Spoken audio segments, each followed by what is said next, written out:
Hey there and welcome. Ready to tackle 25 new words from WordSmart's List 26? We're going to break them all down into really simple groups so you can actually understand them, remember them for your tests, and, start using them. Let's jump right in. So here's how we're going to do this. To make things way easier, we've organized the words into 5 themes. We'll kick things off with plans and tricks, then we'll get into support and proof. After that, we've got some powerful action words, then words about size, and we'll finish up with states and rules. Trust me, grouping them like this is going to make them so much easier to remember. All right, let's dive into our first group. This one is all about clever thinking. We're looking at words that describe really smart plans, some sneaky tricks, and how we make those educated guesses. So, what in the world is a stratagem? Well, think of it as just a clever plan, or a really smart trick you use to get what you want. Like in a game of chess, a stratagem is your secret move to win. Or a company might use a marketing stratagem, like a surprise flash sale to beat their competition. The main thing to remember is this. Stratagem is all about a clever plan. Okay, now subterfuge is also a trick, but it's a sneaky one. It's used to hide the truth or to fool someone. A perfect example? Pretending you're sick so you don't have to take a test? That's subterfuge. It has a dishonest feel to it because the whole point is to deceive someone. So let's put these two side by side because this is important. A stratagem is a clever plan. You might even admire a good stratagem. But a subterfuge is a sneaky trick that involves lying or hiding something. So think of it like this. A stratagem is about being smart, while subterfuge is about being dishonest. Next up, we have tactical. This word describes the specific actions you take as part of a bigger plan. So a tactical retreat isn't just running away. It's a planned move to get a better position. Then there's surmise, which just means to guess something when you don't have a lot of information. If you look outside and see dark, heavy clouds, you might surmise it's going to rain. You don't know for sure, but it's a pretty good guess. All right, we're moving on from plans and guesses.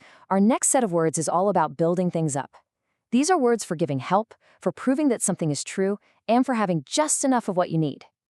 To subsidize something simply means to help pay for it. It's usually about money, like financial support. A government, for example, might subsidize farmers to help them grow food. Or on a smaller scale, if your parents help you pay for your college books, they are subsidizing your education. Now, this is a big one. To substantiate a claim means you have to prove it. You need facts. You need evidence. You can't just say something is true. You have to back it up. A scientist has to use data to substantiate their theory. If you want to substantiate an idea, you need to bring the proof. Okay, first up, a subsidiary. This is just a smaller company that's owned by a bigger parent company. A great example is Instagram. It's a subsidiary of Meta. It's part of the huge organization, but still works as its own brand. And then we have suffice. This is a super useful word that simply means to be enough. If you're going away for the weekend, you might decide that one small bag will suffice. It's all you need. Now, let's get into some powerful verbs. These are words for really big, important actions. We're talking about replacing something old with something new, stopping something completely, or even ruining something that used to be good. When something new comes along and takes the place of something older, making it kind of useless, we say it supersedes it. Think about it. Smartphones have totally superseded pagers. The new technology replaced the old one because it was just better. Suppress is interesting because it has 2 common meanings. First, it can mean to stop something using force, like when police suppress a riot. But the second meaning is more personal. It's about holding back an emotion. You might have to suppress a giggle if your friend does something silly during a very serious meeting. When a strong feeling or maybe a bad situation starts to become less intense, we say it subsides. After a big argument, your anger will hopefully subside. Then we have taint, which means to spoil or contaminate something good. For instance, a single piece of fake news can taint an entire news report, making the whole thing seem untrustworthy. Let's switch gears and look at some adjectives. This next group of words is perfect for describing things that are really impressive, either because they are gigantic, they have a huge impact, or they are just super fancy and luxurious. Okay, let's compare 2 great words for impressive. Stupendous is all about amazing size or scale. The Grand Canyon offers a stupendous view. Sumptuous, on the other hand, describes rich, expensive luxury.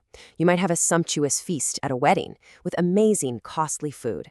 So just remember, stupendous is for incredible size, sumptuous is for incredible luxury.